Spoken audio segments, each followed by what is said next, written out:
First நாளே ஆளுக்கு ஒன்று சொல்லி ஒரு படத்தை இமேஜை உடைக்கிற மாதிரிலாம் இருந்துச்சு. அந்த பயத்தில் அவங்களும் கோர்ட்டுக்கு போனாங்க. இப்போ நீதிமன்றம்னு ஒன்று சொல்லியிருக்கு.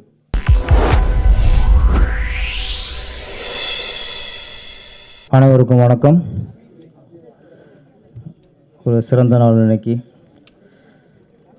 சதுரங்க ஆட்டம் ஆரம்பம் இந்த படத்தின் தொடக்க விழா ஒரு நிறைவாக நல்ல ஒரு இறைவன் ஆசையோடு ஒரு மங்களகரமாக ஆரம்பிச்சிருக்கு. இந்த படம் மிகப்பெரிய வெற்றியடைய எல்லாம் உள்ள இறைவனை வேண்டுகிறேன்.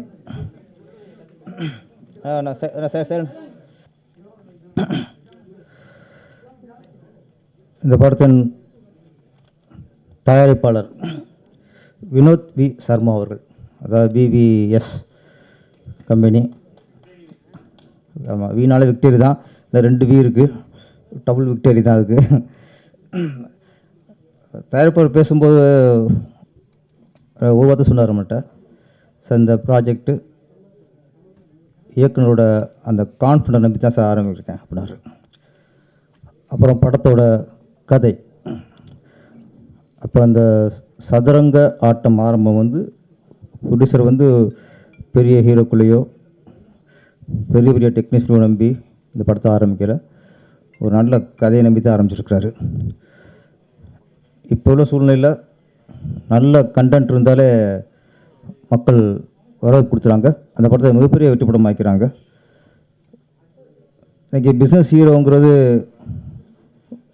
ஒரு 4-5 ஹீரோ தான் இந்த ஓப்பனிங் அப்படிங்கிறது. மற்ற எல்லாமே என்ன தான் நீ பெரிய ஹீரோக்கு சம்பளம் கொடுத்தாலும் சரி, பெரிய பெரிய பட்ஜெட்டில் எடுத்தாலும் சரி, மக்களுக்கு அந்த படம் பிடித்திருந்தால்தான் தான் இன்றைக்கி படம் வெற்றி அடையுது. இன்றைக்கி 2 தான். முன்னாடி அப்படின்னா பரவாயில்ல அப்படின்னாலே ஒரு கலெக்ஷன் ஆயிரும். படம் ஒரு பார்க்கலாம் அப்படின்னாலே அந்த படம் அது வெற்றி படம், ஒரு பரவாயில்லனாலும் வெற்றி படம் தான், ஒரு கலெக்ஷன் ஆயிரும்.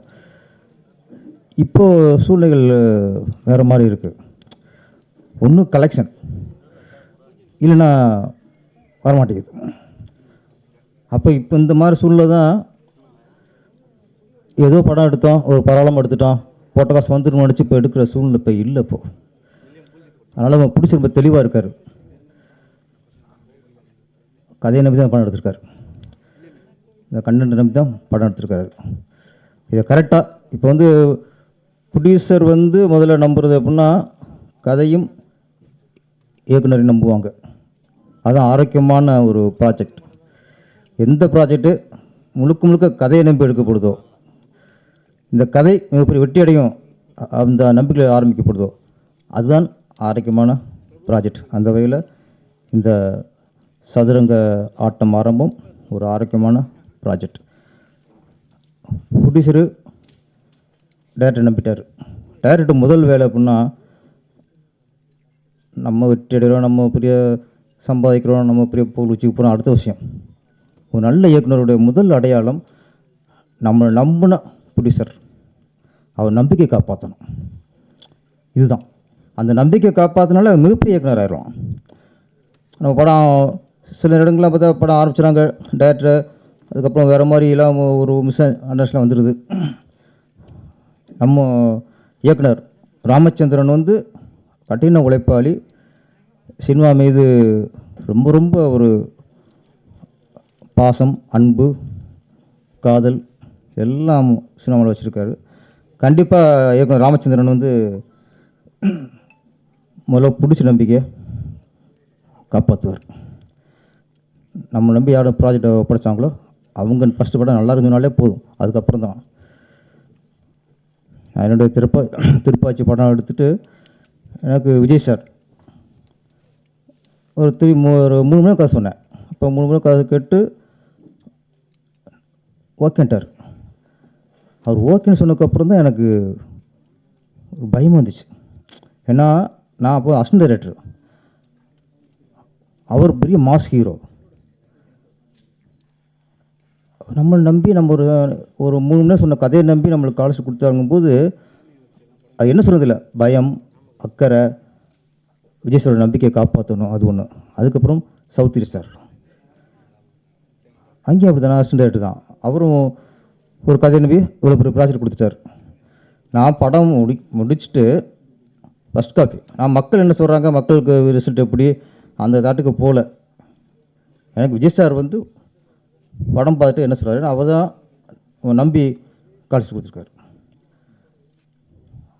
விஜய் சார் ஃபஸ்ட் காப்பி பார்த்துட்டு நீங்கள் கதை சொன்னதை விட 3 மடங்கு எடுத்துருக்கீங்க சொன்னார். அப்போ தான் எனக்கு திருப்தி ஃபஸ்ட்டு.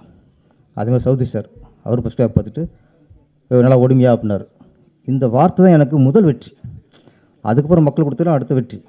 யாரும் நம்பி ப்ராஜெக்ட் பண்ணுறாங்க. ஏன்னா ஒரு அசிஸ்டண்ட்டாக இருக்கிறவங்களுக்கு ஒரு ப்ரொடியூசர் வந்து ஒரு வாய்ப்பு கொடுக்குறாங்க. அது வாய்ப்பு இல்லது, அது வாழ்க்கை.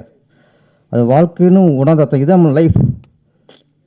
இதை உணர்ந்தாத்தான் நம்ம வெற்றியை வந்து உருவாக்க முடியும். இது வாய்ப்பாக நினச்சிட்டோம்னு வச்சுங்களேன், அது ஒரு ஏதோ ஒரு வேலையில் வந்து நம்மளுக்கு வேலை கிடைக்கிற மாதிரி தான். இது வேலை கிடைக்கிற விஷயம் இல்லை. இது ஒரு உதவி இயக்குனருக்கு முதல் படங்கிறது சவால், வாழ்க்கை இது. அப்போ ஒரு வாழ்க்கை வந்து ஒரு பிடிச்சி கொடுக்கும்போது அதை நம்ம காப்பாற்றணும். எனக்கு ராமச்சந்திரனில் ரொம்ப நம்பிக்கை இருக்குது. கண்டிப்பாக நம்ம வினோத் சாரோட நம்பிக்கை அவர் காப்பாற்றுவார். அந்த சதுரங்க ஆட்டம் ஆரம்பம் ஒரு வெற்றி ஆரம்பமாக தான் இது அமையும். இன்னொரு நல்ல விஷயம் இப்போ ஒன்று எப்படின்னா, இடையில கொஞ்சம் பிடிச்சிருக்கலாம், தயாரிப்பாளருக்கலாம் முதல் நாள் 2 நாளில் இந்த ரிவ்யூஸ் வெற்றியை பாதிக்குதோ, முதல் 2 நாளில் உள்ள விமர்சனங்கள் வெற்றியை பாதிக்குதோ அப்படின்னு சொன்ன பயம் வந்துச்சு அவங்களுக்கு. ஏன்னா நிறைய ஃபஸ்ட் நாளே ஆளாளுக்கு ஒன்று சொல்லி அது ஒரு படத்தை இமேஜை உடைக்கிற மாதிரிலாம் இருந்துச்சு. அந்த பயத்தில் அவங்களும் கோர்ட்டுக்கு போனாங்க. இப்போ நீதிமன்றம்னு ஒன்று சொல்லியிருக்கு, ஒரு நல்ல வார்த்தை சொல்லிச்சு. ஒரு படத்துக்கு நல்ல விமர்சனத்தை சொல்லும்போது நீ ஏற்றுக்கிற உங்களுக்கு அதே ஆட்கள் வந்து படத்தை விமர்சனம் உங்களுக்கு எதிராக இருக்கும்போது ஏன் உங்களுக்கு ஏற்றுக்கிற மனப்பான்மை இல்லை? சரியான கேள்வி தான். விமர்சனங்கிறது நல்லதையும் ஏற்றுக்கணும், கெட்டதையும் ஏற்றுக்கணும். ஆனால் அதே சமயத்தில் விமர்சனங்கள் நாகரிகமாக இருக்கணும், விமர்சனம் ஆரோக்கியமாக இருக்கணும், விமர்சனம் நேர்மையாக இருக்கணும். தர்மத்துக்கும் தர்மத்தில் வந்து எதிர்மறை தர்மம் நேர்மறை தர்மமும் இல்லை. தர்மம் தான். அதில் எதிர்மறையாக இருந்துச்சுன்னா அது அதர்மம். அது விமர்சனம் வந்து ஒரு தர்மத்துக்கு ஈக்குவல், நீதிக்கு ஈக்குவல், நியாயத்துக்கு ஈக்குவல். அது விமர்சனம் தான். விமர்சனத்தில் வந்து தர்மத்தை விமர்சனம் அது நேர்மையாக இருக்கணும், நேர்மையாக தான் விமர்சனம். அப்போ விமர்சனம் வந்து நிறையும் சொல்லணும், குறையும் சொல்லணும். அதுதான் இப்போ நான் ஒரு படம் எடுத்து என்னோடய படத்தை நிறைய குறை சொன்னால் தான் நான் அந்த குறையெல்லாம் மைண்டில் ஏற்றிக்கிட்டு அடுத்த படத்துக்கு நான் வந்து சரி பண்ண முடியும். அப்போ விமர்சனம் வந்து ஒரு இயக்குனரை அவர் குறையை உணர்ந்து அடுத்த படத்தை சரி செய்யணும். அடுத்த படத்தில் அந்த குறையெல்லாம் சரி செய்கிற அளவுக்கு தான் விமர்சனம் இருக்கணும். அதை தான் நாங்கள் எதிர்பார்க்குறோம். நீங்கள் எல்லாத்தையும் சூப்பர் படம் வேறு லெவல், இந்த படத்தை ஈக்குவலாக இல்லை அப்படிலாம் சொல்லணும் அவசியம் இல்லை. நல்லதையும் சொல்லுங்கள், குறையும் சுட்டி காட்டுங்க. அதே நேரத்தில் நீதிமன்றம் என்ன சொல்லியிருக்கு, விமர்சனம் அவதூறாக இருந்தால் நீங்கள் போலீஸில் கம்ப்ளைண்ட் பண்ணலாம். அதிகமாக ஏன்னா இன்றைக்கி என்ன சொன்னால், இன்றைக்கி ஆரோக்கியம் ஃபஸ்ட்டு ஒரு காலத்தில் பத்திரிகை விமர்சனம் பார்த்தோம், ஆனந்தவுடன் குமுதம் பத்திரிகை விமர்சனம் பார்த்தோம். அதேபோல் மீடியாக்கள் விமர்சனம் பார்த்தோம். அப்போ ஒரு பத்திரிகை விமர்சனம் பார்த்துட்டு மக்கள் படத்துக்கு போனாங்க. ஒரு மீடியாவில் சொல்கிற விமர்சனத்தை பார்த்து மக்கள் படத்துக்கு போனாங்க. இப்போ என்னென்னா மக்கள் விமர்சனம் ஆகிட்டாங்க. இன்றைக்கி பத்திரிகை மீடியாக்களை மீறி ஆடியன்ஸே விமர்சனம். சூடாக சுட தோசை சுட்டு கொடுக்குற மாதிரி தியேட்டர் வாசலே சுட்டு கொடுத்துறான். நம்ம மக்களுக்கு தான் படம் எடுக்கிறோம். அப்போ மக்களுக்காக நம்ம அவங்க விமர்சனம் தாங்கிக்கணும். அதே நேரத்தில் மக்களுக்கும் கொஞ்சம் நாகரிகமாக, இப்போ கோர்ட் என்ன சொல்லுதுன்னா, எதுக்கு இது அவதூறுன்னு சொல்லுன்னா, நாகரிகமில்லாத விமர்சனங்கள் அவதூறு. அப்போ விமர்சனம் பண்ணுங்கள், அது ஒரு நாகரிகமாக பண்ணுங்கள். அதான் இன்றைக்கி வேண்டிக்கிறது. ஆனால் இன்றைக்கி வந்து மக்களே படங்களை விமர்சனம் பண்ண ஆரம்பிச்சிட்ட காலகட்டம். அதனால் மக்களுக்கு ரொம்ப பயப்படணும். நம்ம ஏதோ படம் எடுத்துகிட்டு ஒப்பேத்தலாம் அப்படிலாம் இல்லை. முழுக்க நேசித்து பண்ணணும். வெற்றி மட்டும் குறிக்கோளாக இருக்கணும். ஒரு ஸ்கிரிப்டை இயக்குனர் மட்டும், ஏன்னா இயக்குனர் மட்டும் வச்சுக்கும்போது அவருடைய இது அவருடைய திறமைக்கும் அவருடைய சிந்தனைக்கும் தான் இருக்கும். அதை 4 பேர் இல்லை 10 ஃபஸ்ட்டு 40 பேரோட கதை சொல்லலாம், தப்பே இல்லை. நமக்கு தேவை வெற்றி.